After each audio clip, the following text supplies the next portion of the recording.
ओम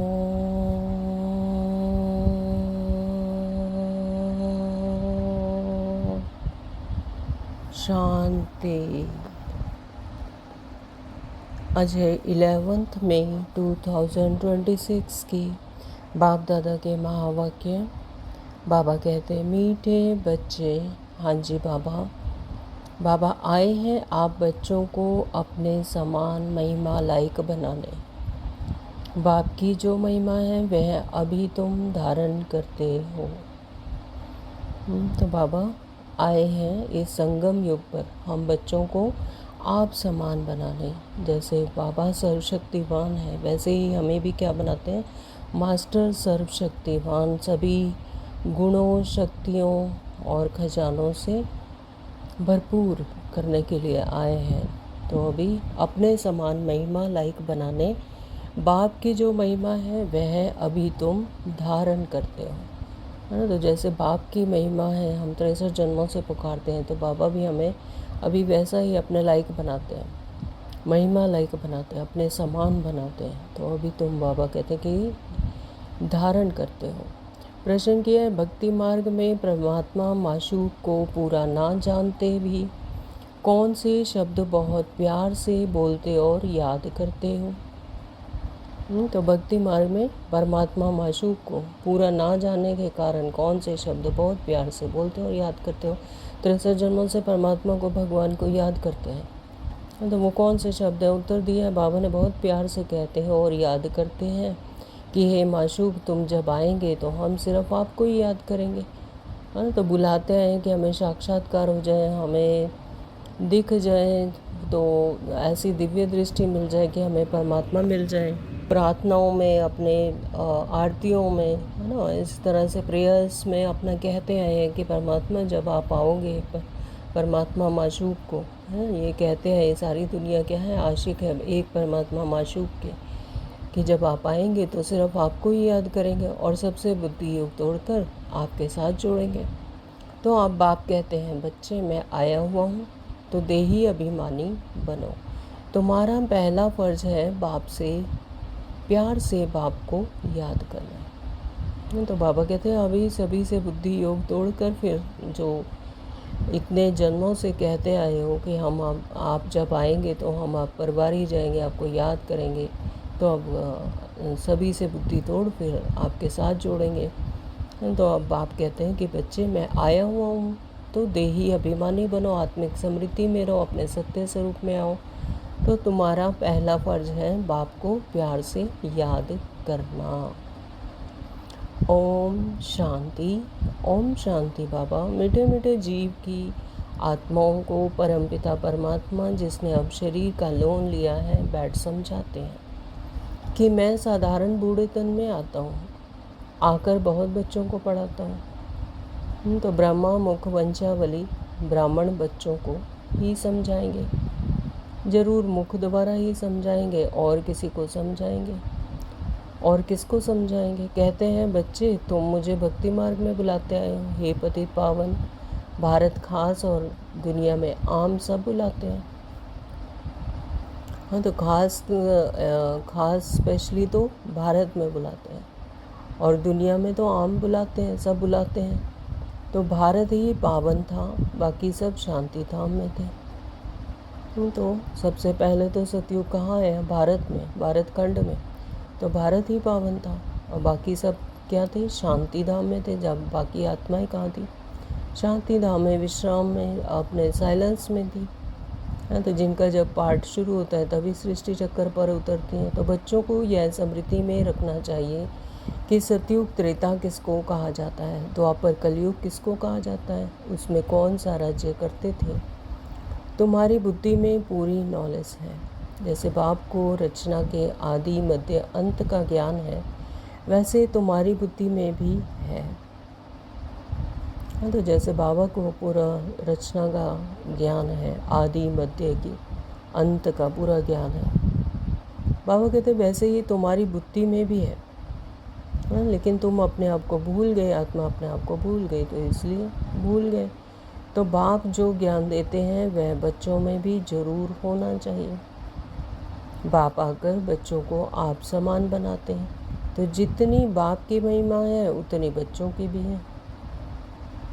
तो जितनी बाप की महिमा है उतनी ही बच्चों की भी महिमा है। बाप ने बच्चों को जास्ती महिमावान बनाया है। हमेशा समझो कि शिव बाबा इन दोबारा सिखाते हैं, आत्मा ही एक दो से बात करती है, परंतु मनुष्य देह अभिमानी होने के कारण समझते हैं फलाना पढ़ाता है ना। तो देह अभिमानी होने के कारण, यानी देह में फंसे होने के कारण, रोल में फंसे होने के कारण, मैं सीता हूँ, गीता हूँ, डॉक्टर हूँ, बैरिस्टर हूँ, है ना। तो देह भान में होने के कारण ऐसा समझते हैं कि ब्रह्मा बाबा ज्ञान सुना रहे हैं, लेकिन सुनाते कौन है? परम पिता परमात्मा शिव, उनके शरीर का आधार लेकर। हमेशा बाबा ने कहा कि शिव बाबा इनके द्वारा सिखाते हैं, यानी ब्रह्मा बाबा के शरीर का तन का आधार लेकर हम आत्माओं को सिखाते हैं। वास्तव में करती सब कुछ आत्मा है, आत्मा ही पार्ट बजाती है। हाँ, तो अगर देहधारी भी है तो एक्चुअली तो वो आत्मा ही कर रही है, लेकिन मन ने उसके ऊपर पूरा कंट्रोल किया हुआ है, आत्मा के ऊपर। आत्मा की नहीं सुनती, आत्मा दुबक के बैठी हुई है ना। और जो मन है वो ही अपना सारा शासन चला रहा है, आत्मा को उसने दबाया हुआ है। तो आत्मा ही पार्ट, लेकिन एक्चुअली तो लाइट शाइन कौन कर रहा है? देह को, देह की क्रियाकलापों को और जो रूल है उसको लाइट शाइन करने वाली कौन? आत्मा।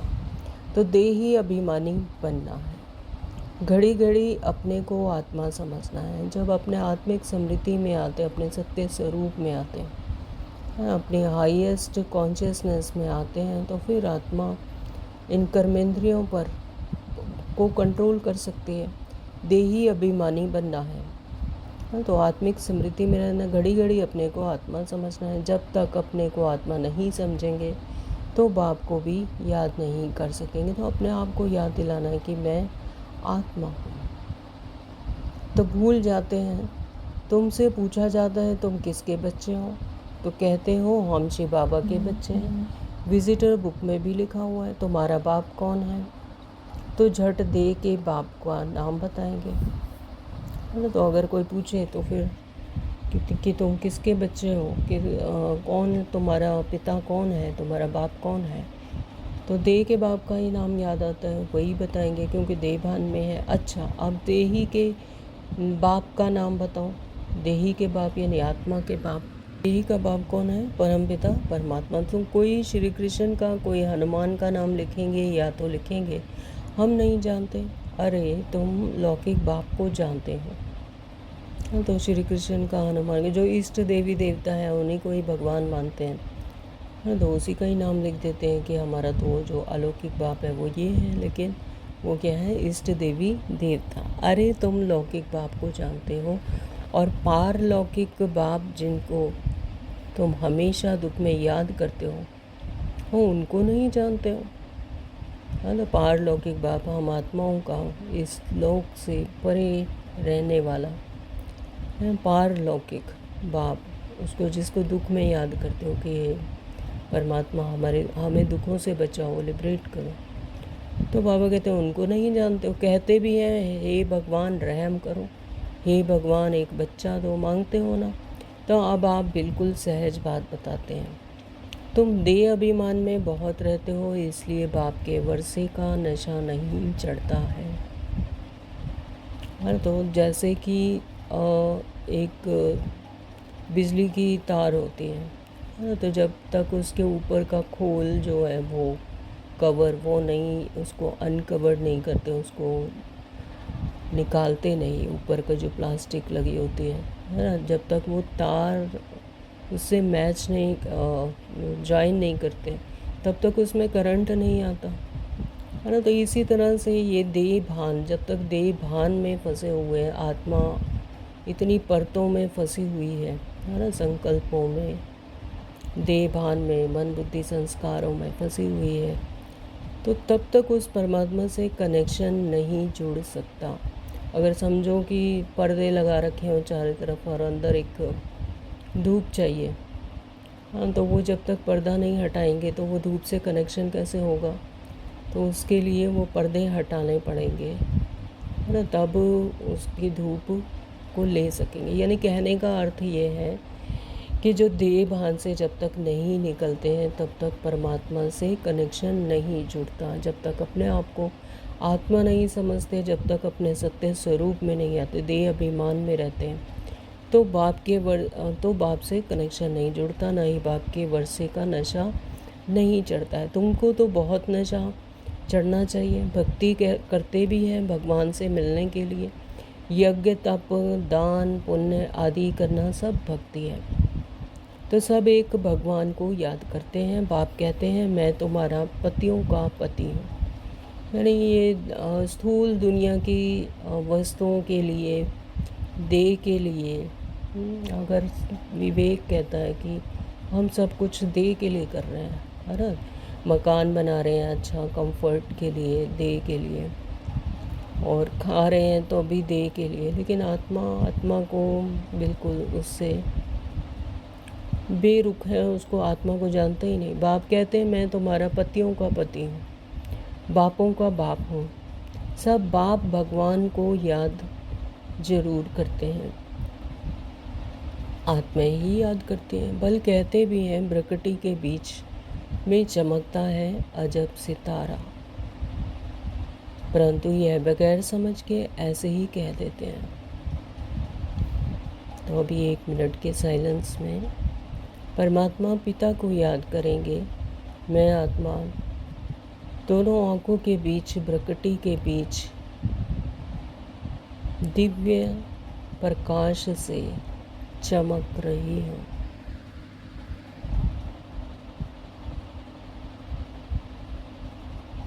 इस शरीर को चलाने वाली चैतन्य शक्ति है।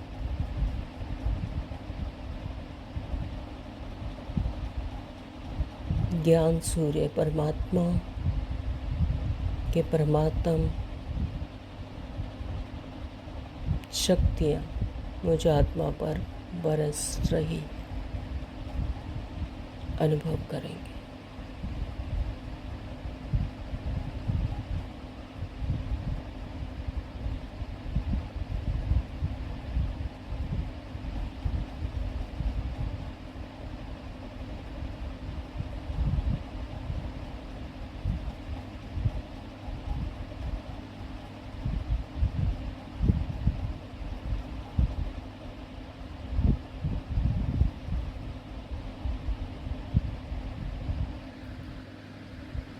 ओम शांति।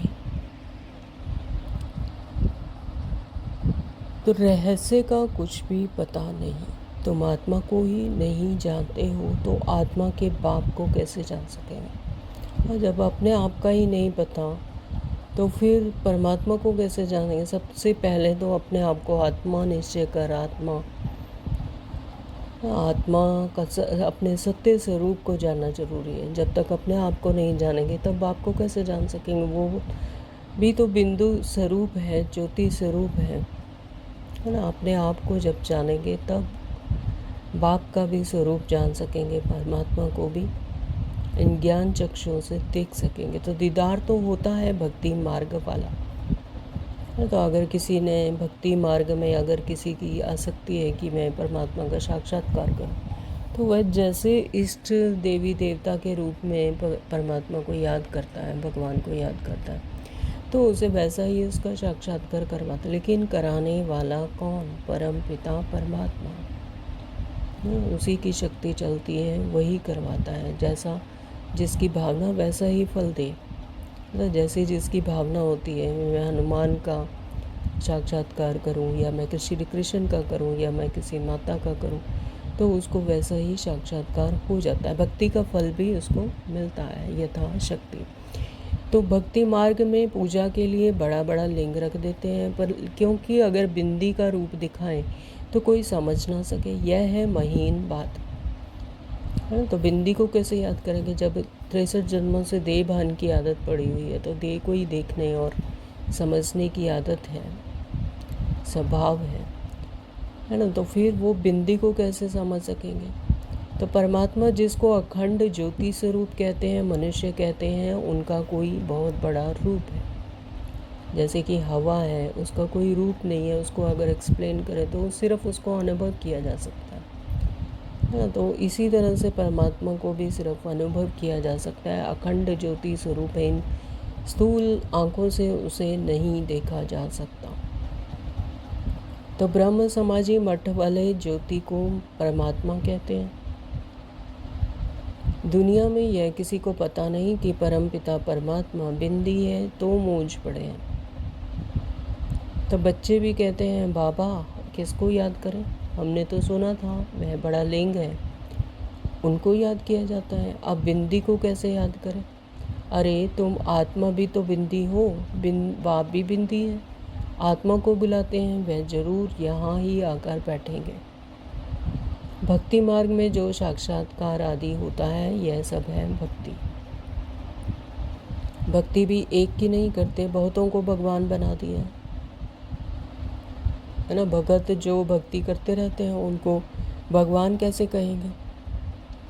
अगर परमात्मा सर्वव्यापी कहते हैं तो फिर भक्ति किसकी करते हैं, है ना। एक तरफ तो कह देते हैं कि परमात्मा सर्वव्यापी, तुम में भी परमात्मा, मुझ में भी परमात्मा, फिर मंदिरों में जाकर घंटियाँ क्यों बजाते हैं भाई, है ना। तो परमात्मा अगर सर्वव्यापी है तो फिर तो एक दूसरे से ये परमात्मा की शक्ति रखनी चाहिए। तो ऐसा नहीं है, परमात्मा सर्वव्यापी नहीं है। भक्ति किसकी करते हो, सो भी भिन्न भिन्न प्रकार की भक्ति करते हैं, और भिन्न भिन्न प्रकार की भक्ति करते हैं। यज्ञ, तप, हट, पता नहीं, है ना। तो किसी भिन्न भिन्न प्रकार की भक्ति करते। बाप समझाते हैं, बच्चे ऐसे मत समझो कि हमको अनेक वर्ष जीना है, अभी समय बहुत नज़दीक होता है। तो अभी अनेकों वर्ष जीना है, ऐसा बाबा कहते हैं कि मत समझो, अभी समय बहुत नज़दीक होता जाता है, किसी को भी नहीं पता है अगले सेकंड क्या होने वाला है। तो निश्चय रखना है, बाबा को ब्रह्मा दोबारा स्थापना करानी है। बाप खुद कहते हैं, मैं इस द्वारा तुमको सृष्टि के आदि मध्य अंत का राज बताता हूँ। गाते भी हैं, ब्रह्मा द्वारा स्थापना। यह नहीं जानते हैं कि नई दुनिया को विष्णुपुरी कहा जाता है, अर्थात विष्णु के 2 रूप राज्य करते थे। किसी को पता नहीं है कि विष्णु कौन है, तुम जानते हो कि यह ब्रह्मा सरस्वती ही फिर विष्णु के 2 रूप लक्ष्मी नारायण बन पालना करते हैं। यानी आत्मा की एक ही स्थिति, एक अवस्था, वो है विष्णु के 2 रूप। तो ब्रह्मा द्वारा स्थापना विष्णुपुरी अर्थात स्वर्ग की फिर पालना करेंगे। हाँ, तो ब्रह्मा ही पहले ब्रह्मा द्वारा स्थापना करवाते हैं, परमात्मा शिव, फिर विष्णुपुरी अर्थात स्वर्ग की फिर पालना। जब वो प्रारब्ध प्राप्त करके विष्णु बन जाते हैं स्वर्ग में, फिर उसकी पालना करते हैं। तुम्हारी बुद्धि में आना चाहिए, बाप ज्ञान का सागर है। मनुष्य सृष्टि का बीज रूप है, तो वह इस ड्रामा के आदि मध्य अंत को जानते हैं। वही पतित पावन है। जो बाप का धंधा है वही तुम्हारा धंधा है।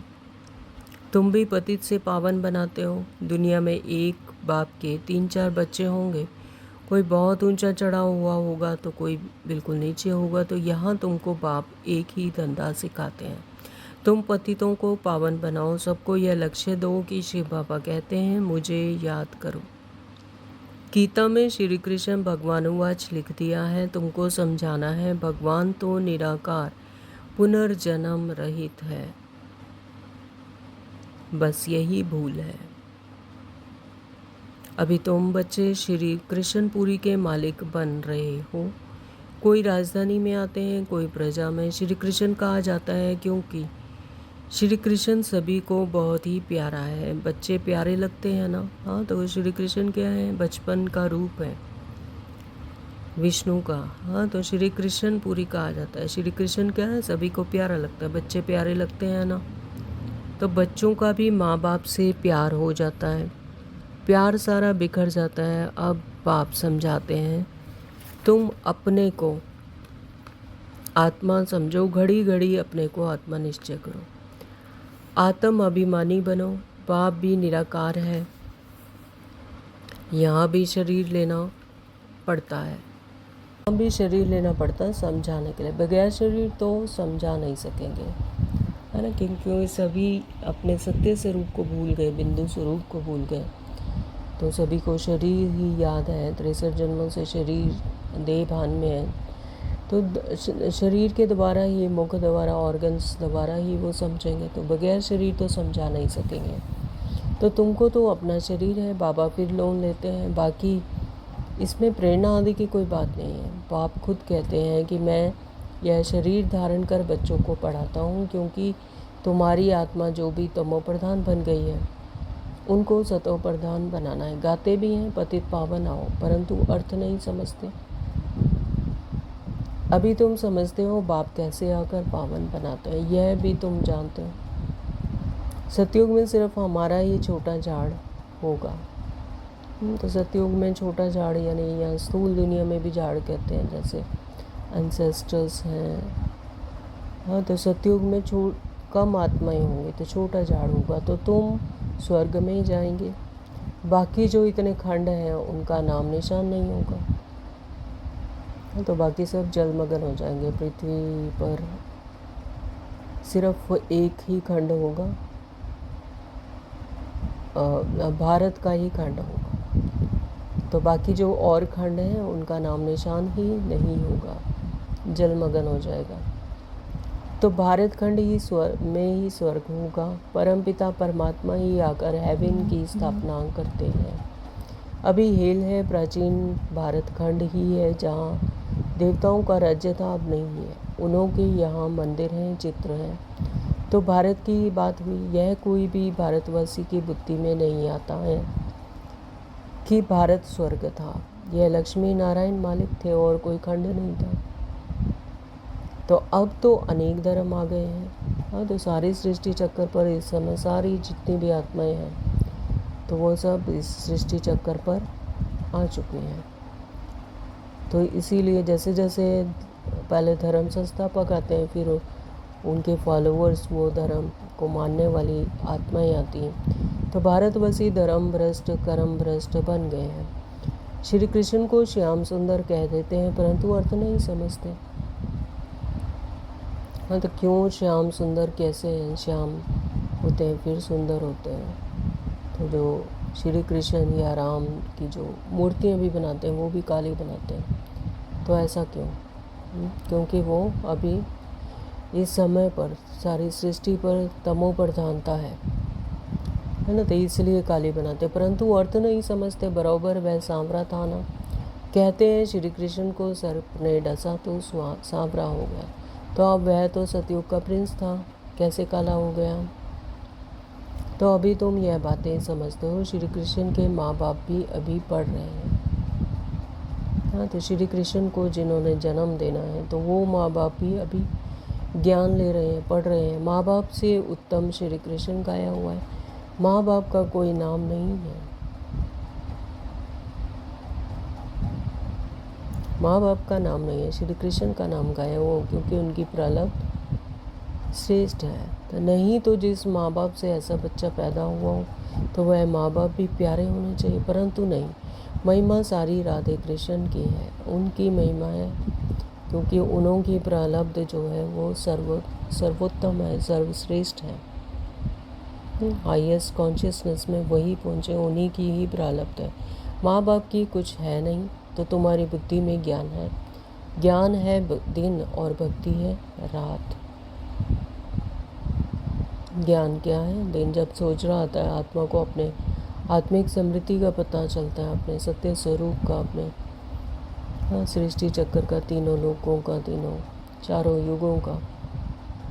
तो ज्ञान का सोच रहा है, अपने आप को आत्मा समझती है, जानती है। तो पूरे सारी सृष्टि चक्र का अभी ज्ञान है। ज्ञान है दिन, तो जहाँ ज्ञान है वहाँ है दिन, और भक्ति है रात। वहाँ पर महिमा ही करते रहते हैं, लेकिन अंधेरे में आत्मा कुछ समझती नहीं,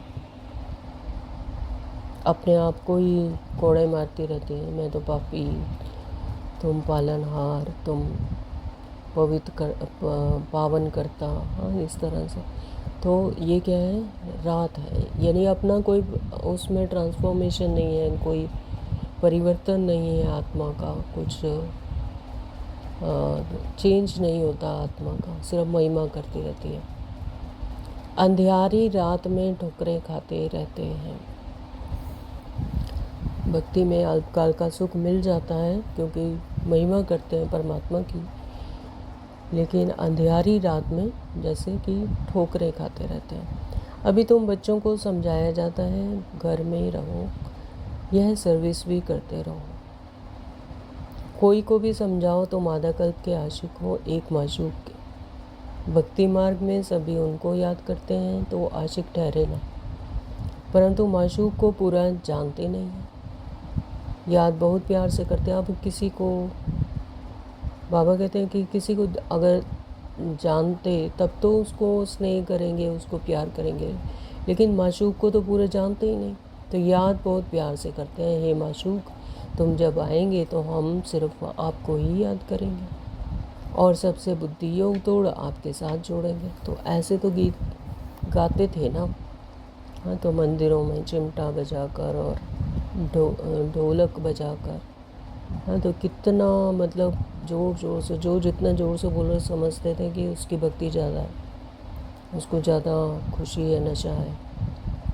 हाँ, तो ऐसे गाते थे ना। परंतु बाप से हमको क्या वर्षा मिलता है यह किसी को भी पता नहीं है। तो हम भी भक्ति मार्ग से निकले, हमने भी बहुत भक्ति की है।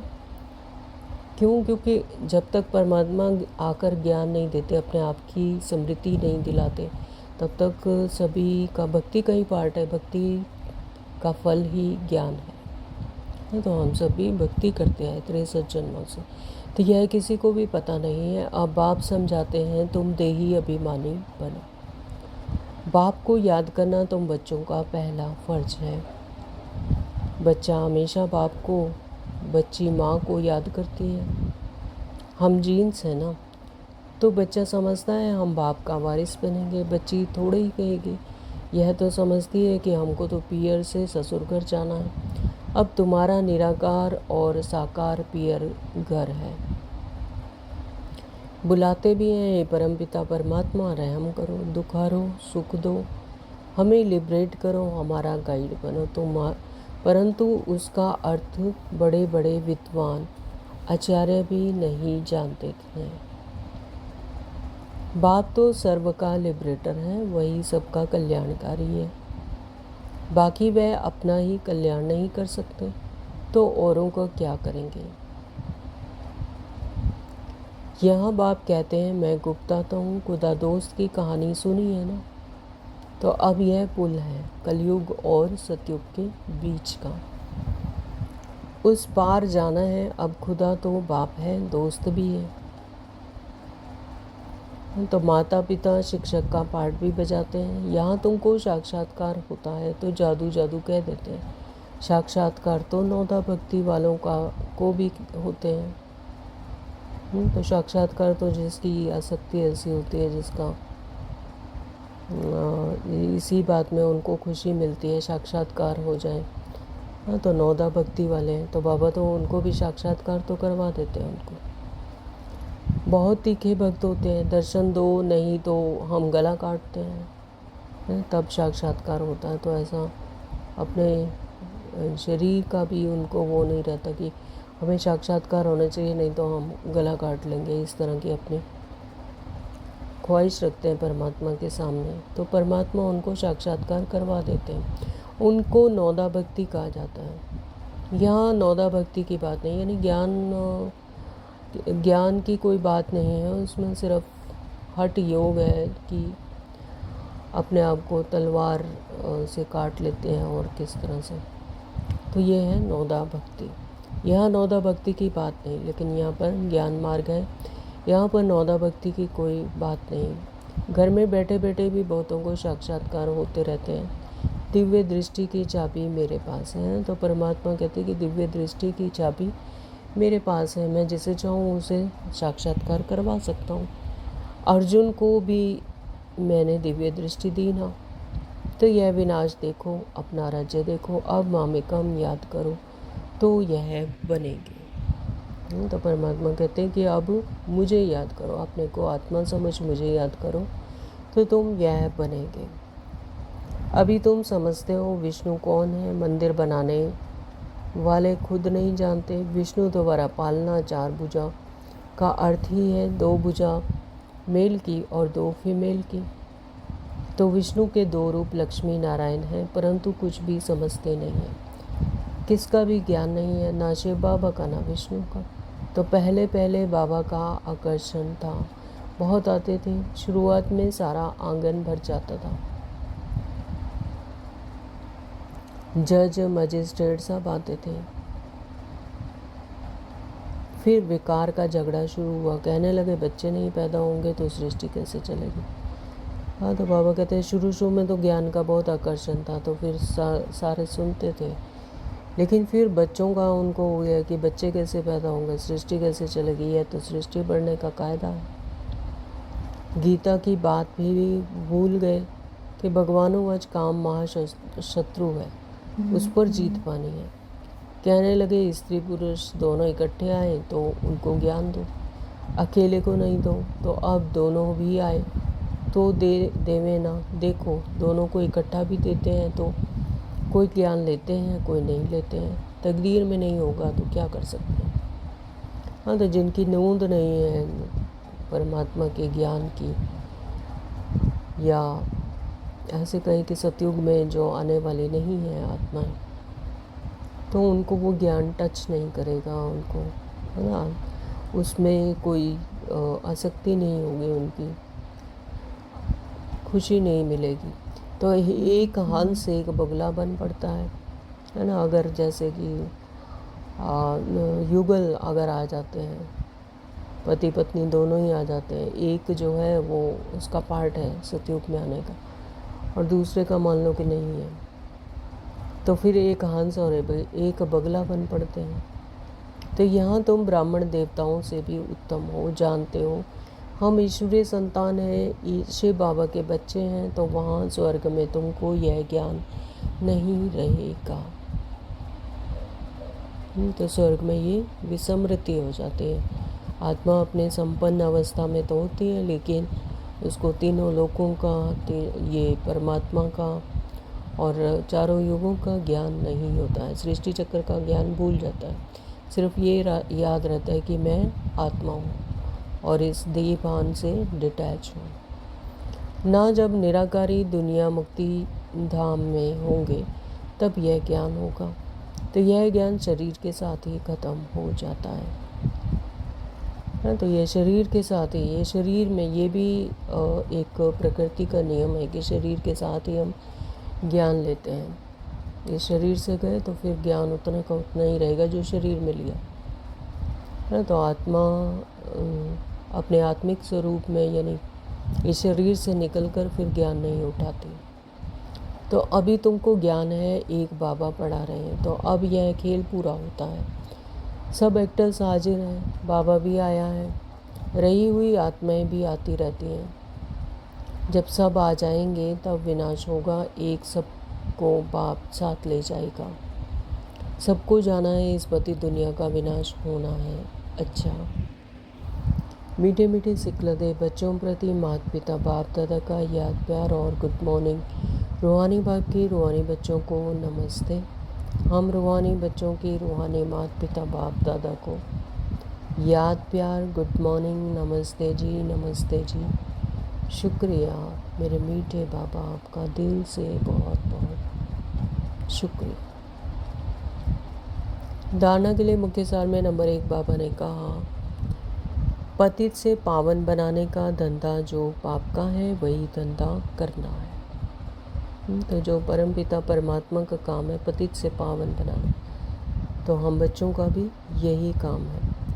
सबको लक्ष्य देना है कि बाप को याद करो और पावन बनो। तो जितना जितना पावन बनते जाएंगे परमात्मा की याद से, उतना विक्रम विनाश होते जाएंगे। तो सबको यही लक्ष्य देना कि बाप को आत्मा, स्वयं को आत्मा समझ परमात्मा को याद करो और पावन बनो।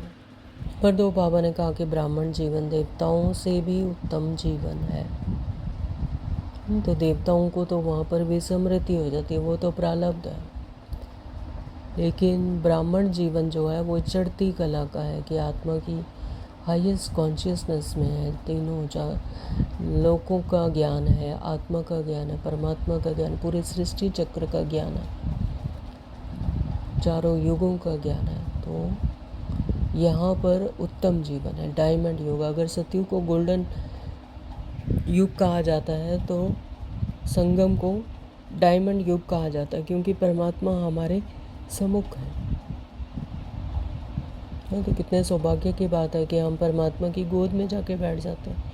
लेकिन सतयुग में ऐसा कोई, उस समय पर इस तरह की कोई एक्टिविटी नहीं होती है। वहाँ पे ना परमात्मा को याद करने की दरकार है, क्योंकि आत्मा अपने है ही संपन्न संपूर्ण अवस्था में।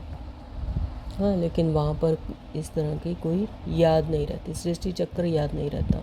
तो बुद्धि का योग और सबसे तोड़कर एक माशूक से लगाना है।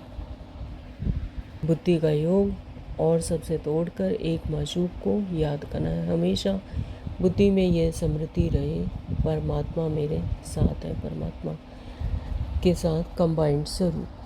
वरदान, आज का वरदान ही हाथ परमात्मा का अपने सिर पर अनुभव करेंगे। परमात्मा मुझ आत्मा को वरदान दे रहे हैं। क्या वरदान दे रहे हैं? त्याग और स्नेह की शक्ति द्वारा सेवा में सफलता प्राप्त करने वाले स्नेही सहयोगी भव।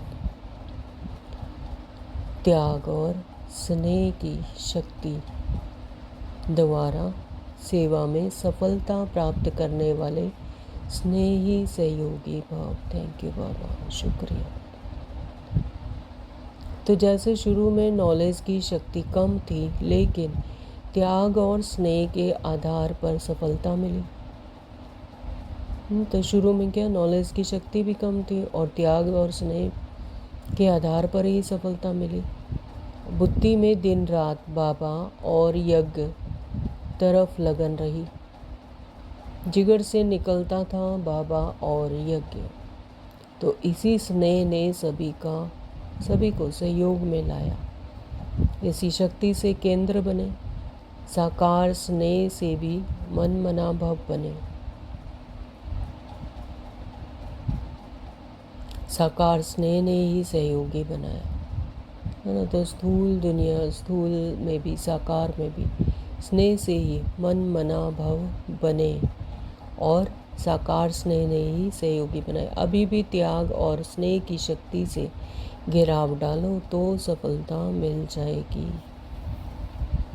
तो बाबा आज हमें समझाने दे रहे हैं वरदान के द्वारा कि अभी भी त्याग और स्नेह की शक्ति, त्याग भी होना चाहिए और स्नेह की शक्ति का घेराव डालो तो सफलता मिल जाएगी। दिन रात बुद्धि पहले बाबा और यज्ञ की तरफ ही लगन रही। तो जिससे जिगर से निकलता था बाबा और यज्ञ, तो इसी स्नेह से सहयोग भी मिला। तो बाबा कहते जैसे साकार में स्नेह से मन मना भव बने और साकार में ही स्नेह ने ही सहयोगी बनाया। तो अभी त्याग और स्नेह की शक्ति से घेराव डालो तो सफलता मिल जाएगी। स्लोगन है आज का, फरिश्ता बनना है तो व्यर्थ बोल व डिस्टर्ब करने वाले बोल से मुक्त बनो। तो मेरा कोई भी बोल व्यर्थ ना हो, डिस्टर्ब करने वाला ना हो, तब फरिश्ता बनेंगे। तो बाबा आजकल रोज़ यही बता रहे हैं कि फरिश्ता बनना है ना। तो व्यर्थ बोल व डिस्टर्ब करने वाले बोल से मुक्त बनो। जितना कम से कम शब्दों में अपनी बात कही जा सकती है तो उतना ही यूज़ करें, तो व्यर्थ ना बोलें। ओम शांति। आज के ये अव्यक्त इशारे सदा अचल अडोल एक रस स्थिति का अनुभव करो। कोई भी बात हो जाए, चाहे प्रकृति की चाहे व्यक्ति की, दोनों अचल स्थिति के आसन को जरा भी हिला ना सके। तो कोई कैसी भी बात हो जाए, प्रकृति की चाहे किसी व्यक्ति की, कोई भी परिस्थिति आ जाए, तो दोनों अचल स्थिति के आसन को जरा भी हिला ना सके। ना तो प्रकृति हिला सके, ना ही कोई व्यक्ति स्थूल दुनिया का। तो इतने पक्के हो ना, तो जैसे देखो शरीर आसन पर नहीं टिक सकता, तो हलचल करेगा ना। तो ऐसे मन हलचल तो नहीं करता। तो अगर किसी का शरीर आसन पर नहीं टिकता तो हलचल करेगा, हिलता डुलता रहेगा। तो बाबा कहते हैं ऐसे मन तो हलचल तो नहीं करता, क्वेश्चन मार्क। सदा अचल अडोल, जरा भी हलचल नहीं। मेरा मन ना हिले, कुछ भी होता रहे। कल भी बाबा ने बताया कि परिस्थितियाँ, प्रकृति कोई भी हलचल करे, लेकिन मैं आत्मा अपने आत्मिक अवस्था में अचल अडोल, जरा भी हलचल नहीं है। अगर कभी हलचल और कभी अचल है तो सिंहासन भी कभी मिलेगा कभी नहीं मिलेगा। तो कितनी बड़ी प्रारब्ध है कि यहाँ पर अपनी आत्मिक अवस्था को जितना स्ट्रॉन्ग, जितना अचल बनाएंगे, अडोल बनाएंगे, तो उतना बाबा कहते कि वर्षा का सिंहासन भी उतना ही स्ट्रॉन्ग मिलेगा। अगर कभी हलचल में आ गए, कभी अचल हो गए, तो फिर सिंहासन भी ऐसे ही मिलेगा, कभी मिलेगा कभी नहीं मिलेगा। तो आज सारा दिन अपने आत्मा का आसन अचल अडोल रहे, है ना। आत्मा हिले नहीं, अपनी स्थिति में रहे। कोई भी परिस्थिति आई, लेकिन मैं आत्मा अचल अडोल अपना शांत स्वरूप, अपने मूल गुणों में रहूं। शांति, सुख, आनंद, प्रेम, ज्ञान, शक्तियाँ, पवित्रता, इनसे हिलूं नहीं। ऐसी अचल अडोल स्थिति अपनी बनाएंगे। तो आज का सम्मान लेंगे कि मैं अचल अडोल एक रस स्थिति वाली आत्मा हूँ। मैं आत्मा अचल अडोल एक रस स्थिति में स्थित आत्मा हूँ। ठीक है जी। Om Shanti. Thank you Baba.